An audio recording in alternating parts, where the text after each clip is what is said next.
So hello everyone, welcome to the channel. This is Saurabh Mitra here. मैंने BTech किया IIIT Allahabad से और आज जेईई मेन का जो फर्स्ट पेपर था यानी कि फर्स्ट शिफ्ट का मतलब फर्स्ट डे का जो फर्स्ट शिफ्ट है उसमें जो फिजिक्स का पेपर था, फिजिक्स के जो भी क्वेश्चंस आए थे उनके क्वेश्चंस के सॉल्यूशन मैं करूंगा इस वीडियो में। तो पहले हम लोग जो कर रहे हैं वो है कि आपका आज का जो एग्जाम था 24 जनवरी शिफ्ट 1 का फिजिक्स का सॉल्यूशन कर रहा हूँ मैं बस 12th के क्वेश्चन के। अभी इस वीडियो में मैं बस 12th वाले जो क्वेश्चन है 12th वाले मतलब जो 12th क्लास से क्वेश्चंस आए थे वो मैं अभी सॉल्यूशन करूंगा, ठीक है, 12th वाले क्वेश्चन की। तो देखते हैं, अब चलते हैं पहला वाला क्वेश्चन पे, फर्स्ट क्वेश्चन में। तो देखिए पहला वाला एक क्वेश्चन जो है वो इलेक्ट्रोस्टैटिक्स का है। देखिए मैं पिछला एक वीडियो जो अपलोड किया था, मैंने जो प्रीवियस वीडियो अपलोड किया था उसमें मैंने बोला था कि ये सारे जो टॉपिक्स हैं, मैं कुछ टॉपिक्स के बारे में बताया था कि उनमें से इजी क्वेश्चंस आएंगे। मेरा प्रेडिक्शन एकदम सही था। आप लोग देख लो, अभी देखोगे जब ना तब आपको पता चलेगा, और प्रीवियस वीडियो पे जाके फिर से देखना तो आपको पता चल जाएगा कि क्वेश्चन एग्जैक्टली सेम आया कि मैंने जैसे भी बोला था उसी चैप्टर में से इजी क्वेश्चंस आया है। तो ये वाला जो पहला क्वेश्चन है वो इलेक्ट्रोस्टैटिक्स से है, फर्स्ट चैप्टर है जो अपना 12th वाला। Two charges Q1 and Q2 separated by A distance d। तो दो चार्जेस है, वो क्या है, separated by A distance d।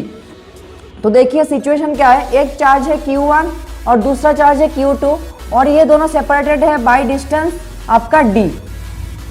उसके बाद क्या बोला गया है कि are placed in a medium of dielectric constant K। Dielectric constant अगर K है तो देखिए अगर वो एयर में रहता, ये दोनों अगर एयर में रहता तो क्या हो जाता, इनके बीच फोर्स का वैल्यू आ जाता। अगर वो एयर में रहता तो इनके बीच फोर्स का वैल्यू आ जाता 1/4πε0 Q1 Q2 बाई क्या आ जाता आपका r²। तो ये r कब लिया मैंने, देखिए ये r कब लिया, जब वो एयर में है। लेकिन अब कहाँ पे है वो दोनों, K डाइलेक्ट्रिक कांस्टेंट वाला है, एक मीडियम में है K डाइलेक्ट्रिक कांस्टेंट। तब डाइलेक्ट्रिक कांस्टेंट जब भी आता है तो फोर्स का वैल्यू क्या हो जाएगा, इधर फोर्स देखिए क्या हो जाएगा, यहाँ पे फोर्स मान लेते हैं हम लोग Fk। तो क्या हो जाएगा 1/4πε0 इनटू क्या आ जाएगा एक्स्ट्रा K, क्योंकि अगर डाइलेक्ट्रिक कांस्टेंट वाला एक मीडियम में, K डाइलेक्ट्रिक कांस्टेंट के एक मीडियम में हम लोग घुसा देंगे इसको, ये दोनों चार्ज को हम लोग अगर रख देंगे तो क्या हो जाएगा, इनके बीच फोर्स का जो चेंज होगा क्या होगा, वो एप्सिलॉन चेंज हो जाता है। ये एप्सिलॉन क्या हो जाएगा, K × ε0, एप्सिलॉन हो जाएगा आपका K × ε0। तो ये तो आ गया समझ में। अब इसके साथ इंटू क्या आ गया, into Q1 Q2 by distance कितना है आपका, देखिए आपका डिस्टेंस है d, तो यहाँ पे आ जाएगा d²। अब यहाँ पे बोला गया है कि if they are placed in the air, तो एयर वाला कौन सा है, ये F, मेरा जो F फोर्स है वही है एयर में। Then find equivalent distance at which they are experiencing the same force. तो आपको ऐसे फाइंड करना है कि F और F के इक्वल हो जाए, कब, जब R का वैल्यू क्या हो जाए, R का वैल्यू कुछ आएगा जिसके लिए क्या हो जाएगा, F और F के क्या हो जाएगा, इक्वल हो जाएगा। तो आपको वही R फाइंड करना है। तो ये दोनों इक्वल बता दिया आप लोगों को, तो ये दोनों को क्या करना है, इक्वल। इसका मतलब F के इक्वल्स टू क्या हो जाएगा, F। तो आप वैल्यू लिख दो, सारे जितने वैल्यूज है तो वैल्यूज लिख दो। वैल्यू क्या हो जाएगा यहाँ पे 1/4πε0 K इंटू क्या हो जाएगा आपका Q1 Q2 बाई r नहीं d² इक्वल्स टू क्या हो जाएगा 1/4πε0 Q1 Q2 बाई हो जाएगा आपका r²। अब इधर देखिए आप, यहाँ पे कैंसिल आउट हो जाएगा 1/4πε0 1/4πε0 Q1 Q2 कैंसिल आउट। तो आपका जो आंसर आ जाएगा वो क्या आ जाएगा, यहाँ पे देखिए 1/kd² इक्वल्स टू आ जाएगा 1/r²। तो इसको अगर आप सॉल्व करोगे ना तो आपको r का वैल्यू फाइंड करना है। तो r का वैल्यू क्या हो जाएगा, देखिए r² इक्वल्स टू हो जाएगा आपका, r² इक्वल टू हो जाएगा kd²। तो r² इक्वल्स टू kd², इसका मतलब r आ जाएगा आपका √k × d, ठीक है, d² का √d और k का रूट क्या हो जाएगा √k। तो आपका जो आंसर होगा वो ये आ जाएगा आपका ऑप्शन, जो भी ऑप्शन रहेगा इसको मार्क करना था आपको, ठीक है। तो ये गया आपका क्वेश्चन नंबर 1। अब चलते हैं डायरेक्टली क्वेश्चन नंबर 2 पे। देखिए ये करंट इलेक्ट्रिसिटी का एक सवाल है, बहुत ही आसान सवाल है। मैंने बोला भी था वीडियो में कि करंट जो चैप्टर है उसमें से अभी आसान सवाल आने लगने हैं कि अभी 2-3 ईयर से जो ट्रेंड है ना जेईई मेन में, वो आसान सवाल आ रहे हैं। तो ये वाला क्वेश्चन भी बहुत ही आसान है, बहुत ज़्यादा आसान है। देखिए यहाँ पे करंट में एक सर्किट गिवन है और आपको क्या फाइंड करना है, आपको जो फाइंड करना है वो है कि current through R4 and current through R5। तो R4 का है आपका, देखिए ये है अपना R4 और ये है अपना R5। तो इन दोनों में से आपको करंट फाइंड करना है। तो करंट जब भी हम लोग फाइंड करते हैं किसी भी ब्रांच में, तो उसके लिए पहले आपको टोटल करंट फाइंड करना पड़ेगा। इस सर्किट में टोटल करंट, तो इस सर्किट का टोटल करंट अगर फाइंड करना है आपको, तो उसके लिए पहले आपको टोटल रेजिस्टेंस फाइंड करना है। तो देखिए ये वाला जो सवाल है, इसमें हम लोग पहले रेजिस्टेंस कैलकुलेट करते हैं। तो देखिए ये R1 और R2 क्या है, पैरेलल में है। तो R1 और R2 के लिए कैलकुलेशन अगर करेंगे तो क्या हो जाएगा, R1 और R2 के लिए, R1 और R2 के लिए हो जाएगा पैरेलल में तो प्रोडक्ट बाई आपका आ जाएगा सम। यही करते हैं अपन, 1/R equivalent equals to 1/R1 plus 1/R2। तो यही आ जाएगा आपका आंसर, कितना आ जाएगा 1। और उसके बाद कौन सा है, देखिए इसके साथ ये क्या है, सीरीज में है, इन दोनों के साथ ये वाला सीरीज में है। तो ये कितना आ जाएगा 3 ओम, मतलब इसके साथ प्लस हो जाएगा और 3, सीरीज में क्या हो जाता है, रेजिस्टेंस प्लस हो जाता है। अब इसके बाद क्या है, ये दोनों फिर से पैरेलल में 5 और 20।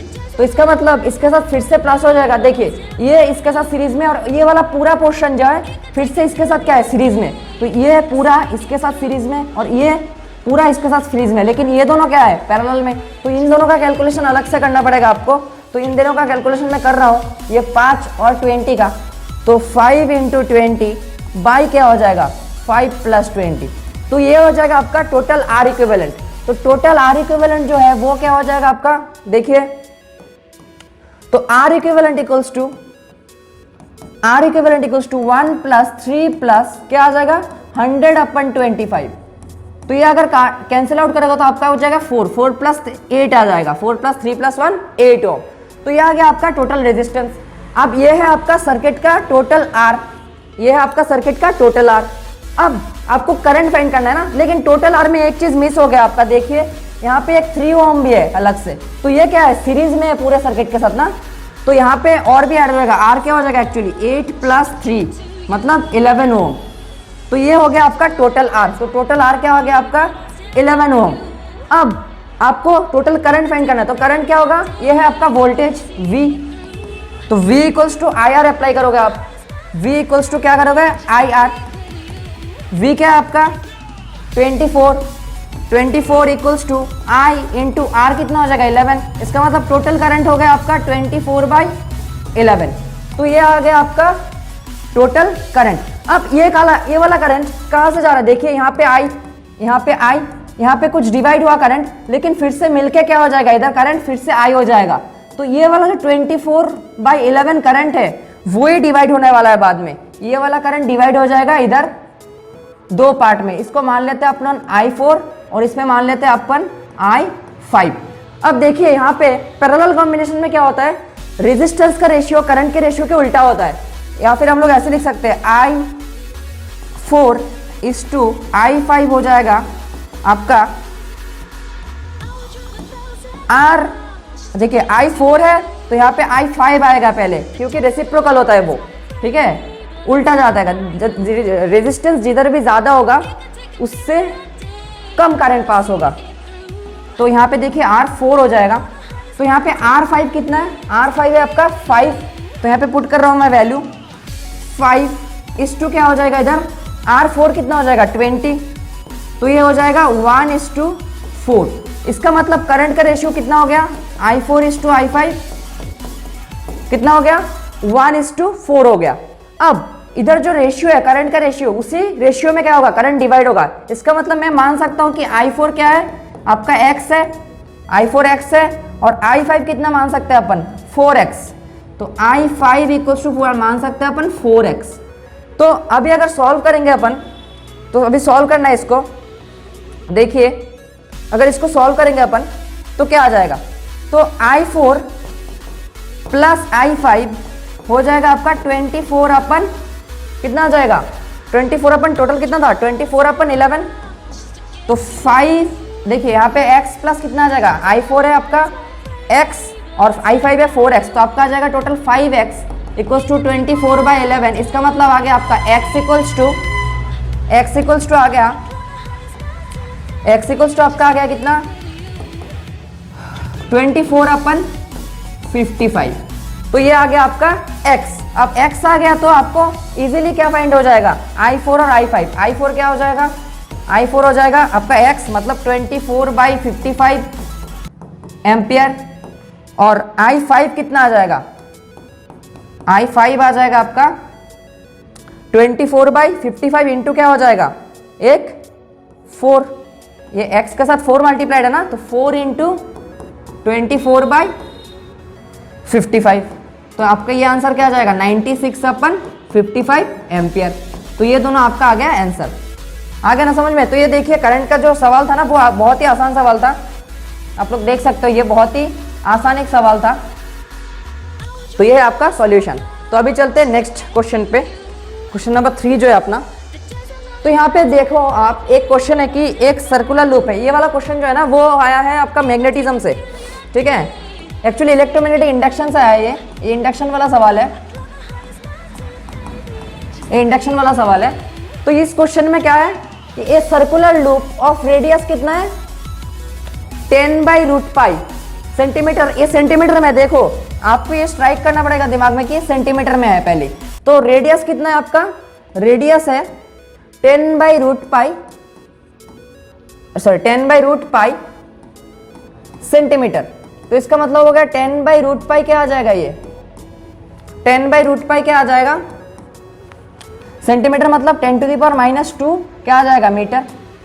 अब is placed in a linearly varying perpendicular magnetic field।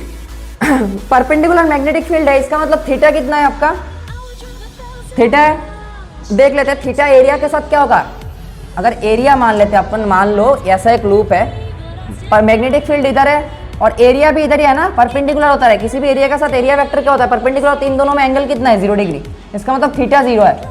इतना तो समझ में आ गया कि थीटा क्या है अपना 0 डिग्री। अब व्हिच हैज मैग्नेटिक फील्ड कितना 0.5 टेस्ला। तो आपका जो मैग्नेटिक फील्ड है बी कितना हो जाएगा, बी हो जाएगा 0.5 टेस्ला। उसके बाद आपका जो the magnetic field reduce to 0 at t equals to 0.5 second. अब ये वाला टेस्ला कब है, जब आपका टाइम क्या है 0। तो देख लो आप थोड़ा सा चीज इधर, जब आपका टाइम 0 था तब उस टाइम पे मैग्नेटिक फील्ड का वैल्यू था 0.5, ठीक है। अब जब आपका टाइम कितना होगा 0.5, टाइम हो गया आपका 0.5, तब मैग्नेटिक फील्ड का वैल्यू कितना हो गया, magnetic field is reduced to 0, magnetic field is reduced to 0, तब आपका बी कितना हो गया 0। अब find the EMF induced in the loop at t equals to 0.25 second.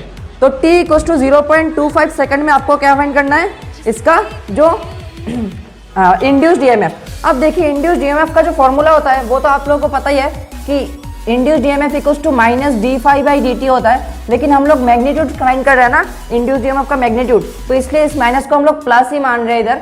तो d∅ क्या हो जाएगा ba dt, ठीक है, b डॉट ए हो जाता है, b डॉट ए वेक्टर। तो यहाँ पे ba cos theta, cos theta कितना हो जाएगा आपका, cos थीटा हो जाएगा 1। तो यहाँ पे हो जाएगा d, b कितना हो जाएगा b।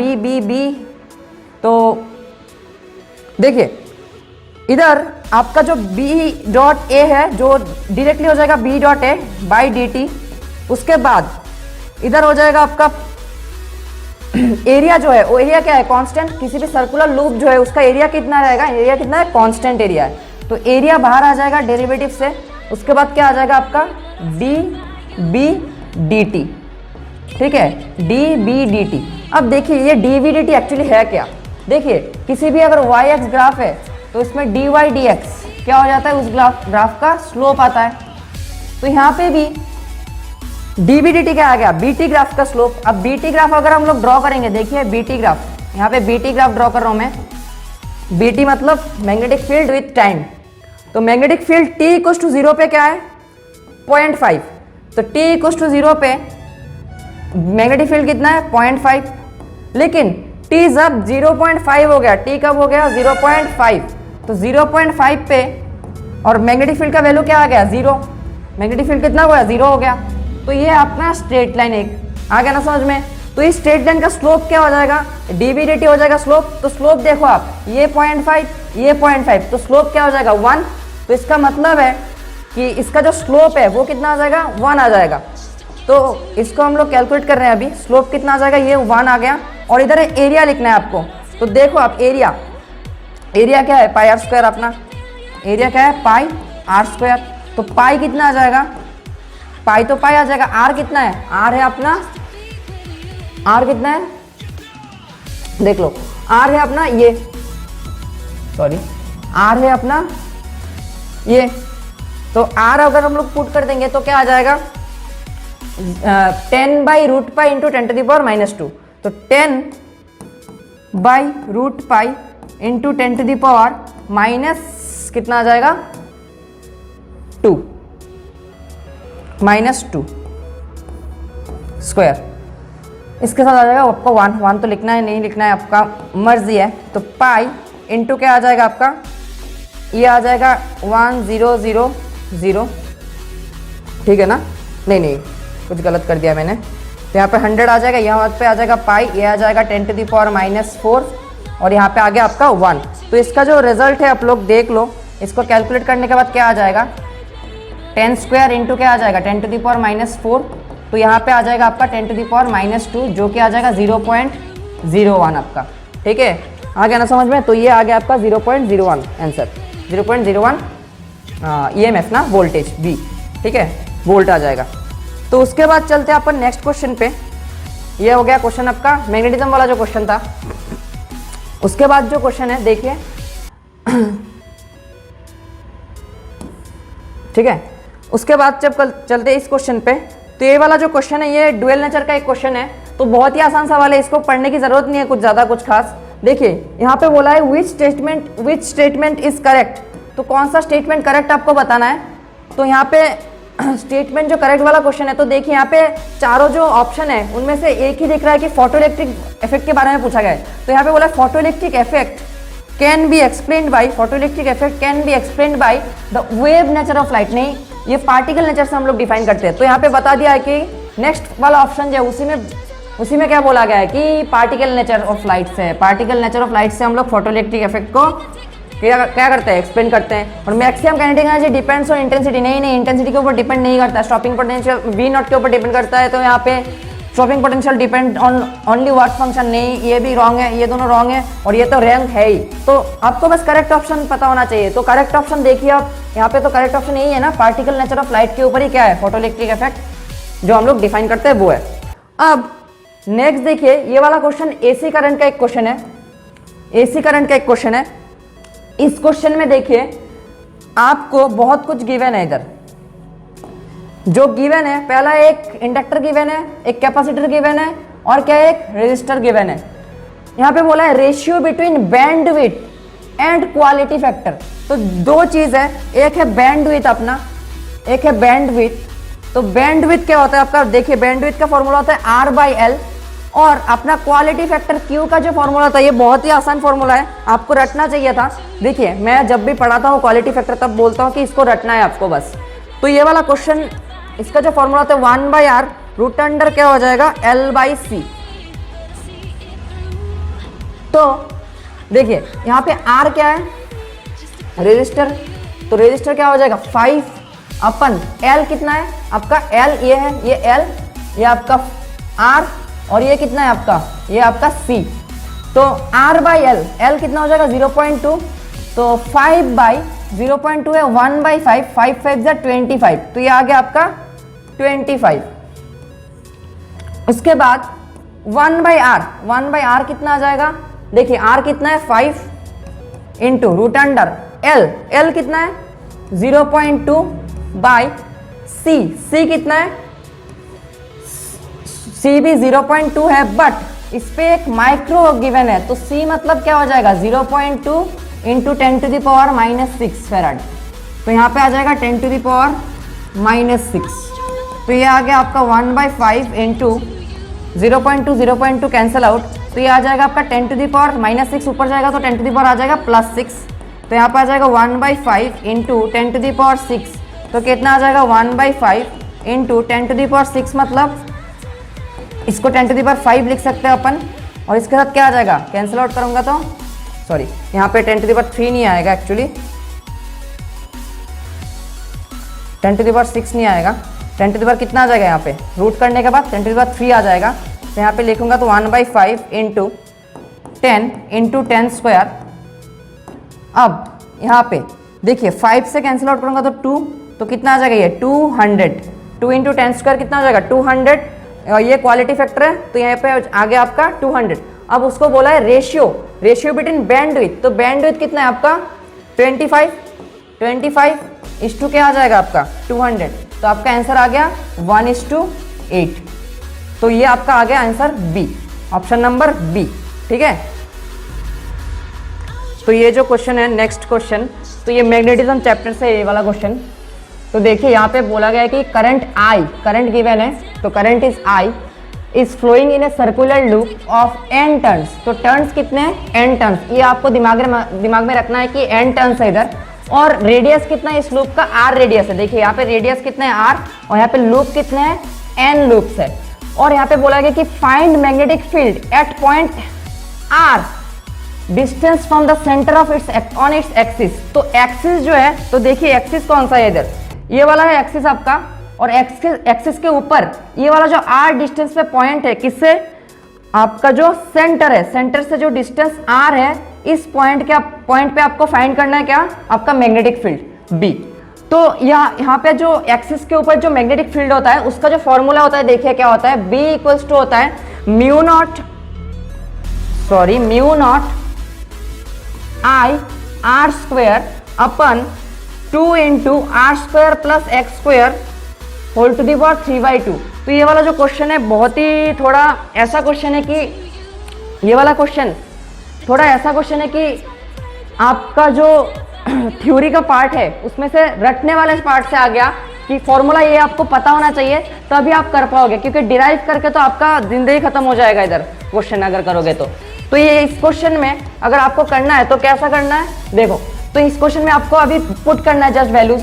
तो ये वाला x कौन सा, ये वाला पार्ट है x, तो x इक्वल्स टू क्या है इधर r, तो आपको x की जगह बस क्या पुट करना है, r पुट करना है। तो देखो यहाँ पे mu naught I r square by कितना हो जाएगा 2 r square plus r square whole to the power 3/2। तो mu naught I r square यहाँ पे कितना हो जाएगा 2 into 2r square into whole to the power 3/2। तो इससे जो आंसर आ जाएगा ना आपका देखिए तो यहाँ पे 2 टू दी पावर 3/2 है ये, तो यहाँ पे मैं सॉल्यूशन कर रहा हूँ, थोड़ा इसको सिंप्लीफाई कर रहा हूँ। I r स्क्वायर नीचे जो है यहाँ पे 2 है, तो यहाँ पे 2 टू दी पावर 3/2 है इंटू आपका r स्क्वायर के साथ क्या है r स्क्वायर इंटू 3/2। तो यहाँ पे 2 कैंसिल आउट, इसका मतलब क्या हो गया, नीचे आ जाएगा आपका r क्यूब और इधर आ जाएगा 2 to the power 1 plus 3/2 into यहाँ पे 1 है 1 प्लस 3/2 आ जाएगा और यहाँ पे आ जाएगा r क्यूब। तो mu naught I r square, तो r स्क्वायर से r स्क्वायर होगा था r आ जाएगा ये, तो यहाँ पे हो जाएगा म्यू नॉट I अपन 2 टू दी पावर कितना आ जाएगा या 5/2, इसका मतलब इसमें लिख सकते हैं अपन 4 प्लस 1/2। तो 4 सॉरी मतलब ये पूरा ब्रैकेट में होगा और इनटू क्या आ जाएगा आपका r। तो यहाँ पे मैं अगर थोड़ा सा और सिंप्लीफाई करूंगा तो क्या आ जाएगा म्यू नॉट I अपन इसका आ जाएगा answer 2 to the power 2 to the power क्या आ जाएगा 2 प्लस हाफ, ठीक है 4/2 कितना आ जाएगा 2, इसके साथ हाफ, तो इसका आंसर आ जाएगा mu naught I by 2 square मतलब क्या आ जाएगा 4, उसके बाद 2 टू दी पावर हाफ कितना आ जाएगा √2r। और यहाँ पे देखिए जो भी मैंने किया अभी ये वाला, ये कितने लूप्स के लिए है, कितने लूप्स के लिए, n टर्न्स के लिए, n टर्न्स के लिए है, ठीक है ये n टर्न्स के लिए है, n टर्न्स, तो n टर्न्स है तो इसके साथ क्या आ जाएगा एक मल्टीप्लाई n आ जाएगा। तो ये सारे क्वेश्चंस अभी तक जो मिला है मुझे ट्वेल्थ से जो क्वेश्चंस आए शिफ्ट 1 में, आज का जो एग्जाम हुआ था उसका शिफ्ट 1 में जो क्वेश्चंस आए थे वो सारे क्वेश्चन का सॉल्यूशन मैंने कर दिया। अब नेक्स्ट वीडियो में मैं और भी क्वेश्चन मिले तो करूंगा वो सारे सॉल्यूशन भी 12th वाले पार्ट की, लेकिन मेरा प्राइम फोकस रहेगा अभी की 11th वाले क्वेश्चन भी करूं नेक्स्ट वीडियो में। ठीक है, तो मिलते हैं नेक्स्ट वीडियो में। Thank you.